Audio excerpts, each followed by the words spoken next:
Hey, what is up everybody? Justin Sardi, co-founder and CEO of TubeSift here. And today we're going to be talking all about a newer type of video ad. It's technically still an in-stream ad, but we're going to be talking all about video sequencing, which is a really powerful tool that you can use for telling stories, remarketing, engaging with your customers. There's a ton of other things.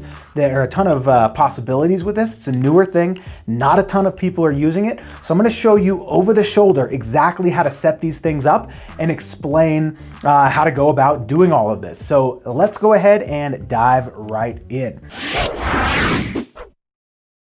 So over here, we're on Google Ads. I'm just gonna click this plus campaign, go to new campaign, and we're gonna choose product and brand consideration, and then we're gonna go to video.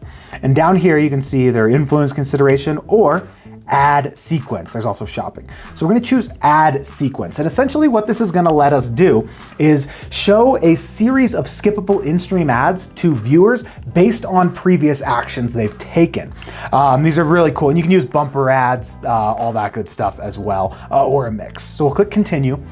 And we'll run through the whole video setup. I'm gonna go ahead and skip most of this. If you do wanna check out our video on how to set, or our blog post on how to set up a YouTube campaign over the shoulder, we'll link to that below. I've already done that, so we don't need to go through all of this stuff here.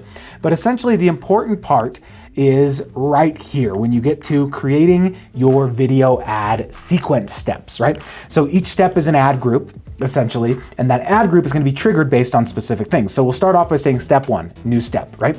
And this is how we set it up. And what you're going to do is you just name this. So this might be like video one. We would paste our video. Let's just say this is it. Obviously this is not it. I just want to show you for demo's sake. So this would be video number one. That is very strange because that video definitely exists. Okay. Weird. Let's just do a search for, let's just say this is it right here. Oh, what do you know? There we go, TubeSift. Okay, cool. So we're gonna go skippable in-stream ad or non-skippable. I'm just gonna choose skippable. And then we're gonna put our landing page in here. Landing page, right? Boom, boom.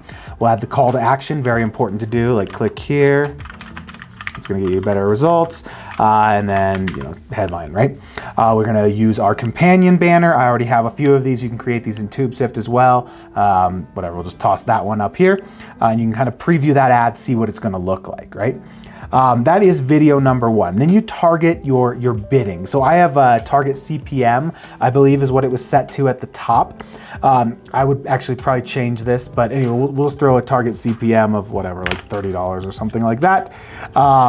And we should be good to go. So we click add to sequence. Then we're on step number two. So essentially you get to choose.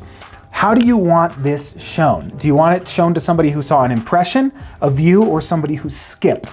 Now this is where it gets pretty cool. You can say, hey, I want to show it to somebody who skipped my ad.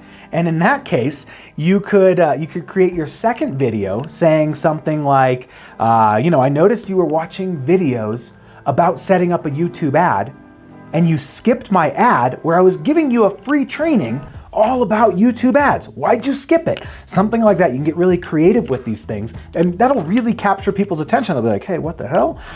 So that's a pretty cool one. You can also do impressions. So if they've seen the ad, didn't skip it, right? Or a view, right? So if somebody viewed it, be like, hey, you remember how you watched my ad? Well, I noticed you didn't take action, or whatever. I wanted to make sure that you remember that we're holding this training, right? So you can do all of that good stuff in there. And then you name the same thing. You do it exactly the same way, just all the way down the sequence, right? And the one thing I forgot to mention is you target your first ad based on a specific set of criteria, such as, you can come over here to additional settings, but over here you can target people based on whatever it is you want to. It looks like they, so we'll go YouTube videos, right? So we're good there. But you can basically choose your targeting in here, your demographics, your audience, and all of that good stuff as well. So, so you can target all of that in here, and there is actually a way to use placements as well, unless they just removed that.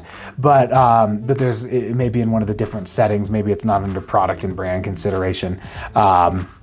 But yeah, that's basically all you do to set these things up. It might be brand awareness and reach is where you can do the ad sequence with the different targeting.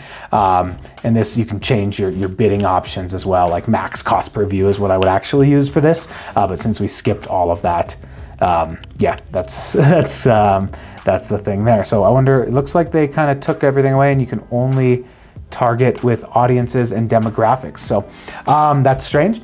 Whatever, not a big deal though. So you know, we have all these audiences in here that you can use, or Google does, and you can also target you know, placements and then create a retargeting list, and then you can actually retarget to people with sequences as well. So that's something you can do. This works extremely well. I'll have a whole case study on this, talking about how we've been using this for a client of mine, and we'll break down exactly how all of this works. And I believe if you go no, you might actually be able to do it right here with placements. I'm just gonna check.